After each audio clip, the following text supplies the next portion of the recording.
What if one day you walked into a courtroom and heard a perfectly polished story about yourself?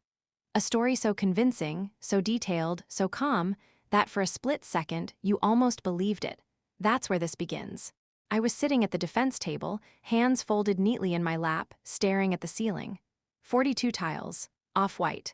One of them stained, shaped almost exactly like Oklahoma. I knew that because for 11 months I had trained myself to disappear into silence, to stay still, to observe everything. 3 feet away from me sat Patricia Voss, my stepmother. She wore pearl earrings, the same ones my father had gifted her on their 5th anniversary. She had dressed for the role today, carefully curated grief, like someone assembling an outfit for brunch, every detail intentional, every expression rehearsed. And right now, she was telling a federal magistrate that I couldn't even manage my own finances. Her attorney had just finished speaking. He used phrases like cognitive decline and executive dysfunction. Clinical, precise. Damaging, you could feel the shift in the room. People leaned forward. A couple of jurors exchanged looks. Even my half-brother Marcus, who hadn't spoken to me in over a year, suddenly looked concerned. That's the power of a well-told lie. Let me ask you something. Have you ever been in a situation where the version of you being presented sounds so believable that you start questioning your own reality? If you're into real stories like this that slowly unravel the truth, hit subscribe right now, because this one only gets crazier. Because I have. My name is Renata Voss. I'm 34 years old. I hold a master's degree in forensic accounting. I spent 6 years working as a senior investigator on cases tied to financial crimes and SEC violations. I've traced shell companies across continents, testified in federal courtrooms, and yet, today, I was being painted as someone who couldn't balance a checkbook. Patricia had been in my life since I was 12. She entered quietly, 8 months after my mother died. My mother, who fought a slow, unforgiving blood disorder for 18 months and never once complained. Patricia came in with warmth, patience. She cooked. She remembered birthdays. She made the house feel alive again. She was good at what I now call the front-facing work. What she was doing behind the scenes, that part took years to reveal. My father, an engineer who designed drainage systems for half the suburbs north of the city, passed away 16 months ago. A cerebral hemorrhage. It happened fast. 3 days from the first symptom, to the ICU, to the moment I sat beside him, holding his hand as the monitor faded into silence. Patricia wasn't there. She was in the hospital cafe. I know because she sent me a picture of her coffee. 4 days after the funeral, the estate attorney called me. My father had updated his will. The house? Patricia's. But everything else, the investment partnerships, 11 commercial properties, the equity portfolio, the municipal bonds, nearly $5 million in assets, he left all of it under my control. I was named sole trustee. Patricia had known about that change for months. She found the documents while my father was at a cardiology appointment, and that's when everything started. Quietly, carefully, a new business account in Nevada. An LLC with a clean, forgettable name. The first transfer, just $11,000. Nothing alarming, nothing loud. But over the next 4 months, money began moving, in small, calculated amounts. Always under the radar. Always just below the thresholds that would trigger attention. By the time I pieced it together, nearly $340,000 had been redirected. 3 different shell companies, all tied back, indirectly, to her.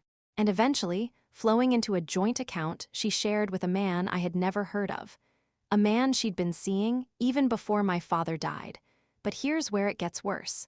Because none of that is what brought us into that courtroom.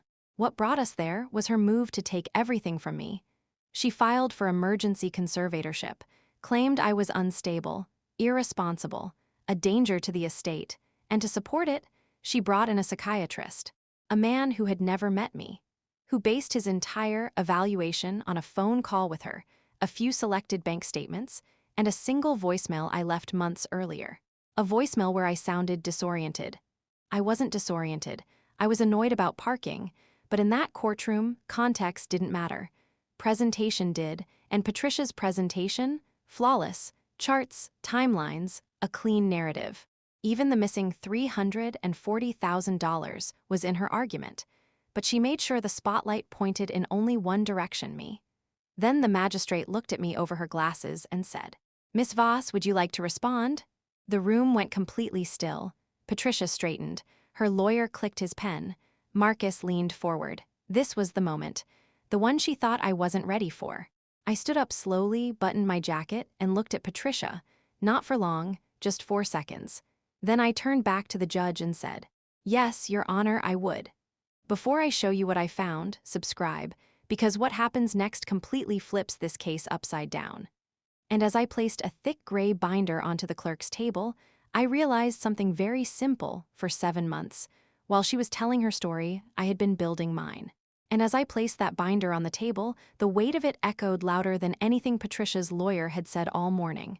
3 inches thick, tabbed, organized, precise. 7 months of silence, documented. "Your Honor," I said calmly, "counsel is correct about one thing: $342,000 did leave the partnership account." I paused just long enough for Patricia's attorney to relax into his confidence. What hasn't been addressed is where it went. A subtle shift. You could feel it. Confusion creeping into certainty. I opened the binder to the first section.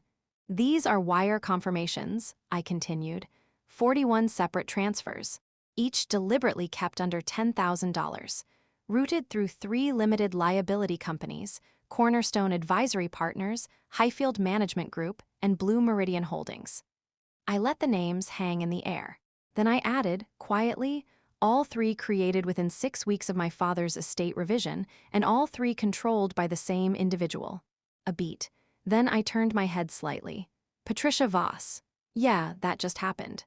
Subscribe if you didn't see that coming, because it gets even worse." The sound she made wasn't a word.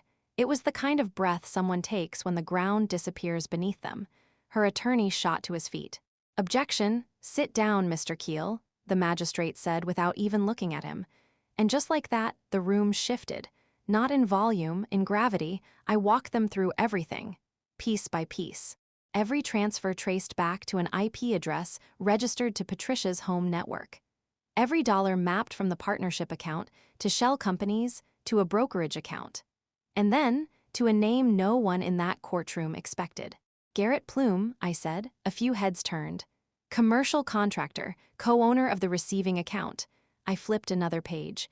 "And co-signer on a lease for a lakefront property 3 states away." Another pause. "Signed 14 months ago." That landed. Because 14 months ago, my father was still alive. I didn't rush. That was the difference between us. She performed. I presented. Then I reached the yellow tab. "This," I said, holding up a document, "is Exhibit 7 from the petitioner's filing. A memorandum allegedly written by my father granting Patricia administrative authority over partnership assets." I placed it down gently. "It's dated 13 months ago." I looked at the judge. "And it's forged." The word didn't echo, it cut. I had the signature analyzed by a certified forensic document examiner. The results are included in your copy. I turned another page. The signature was digitally lifted from a 2021 tax document and transposed onto this file. Now the room wasn't just quiet, it was tense, because everyone knew what was coming next. And according to the metadata, this file was created 9 days after my father's death. Silence. On a workstation registered, I glanced briefly toward the opposing table. "To Mr. Keel's firm." The chair behind him scraped loudly as he stood up. "That is completely—" "The metadata doesn't lie," I said, steady. And for the first time since this started, Patricia didn't look composed. She looked exposed. The magistrate slowly removed her glasses and placed them on the bench. Then she looked directly at Patricia. Not rushed, not emotional, just certain.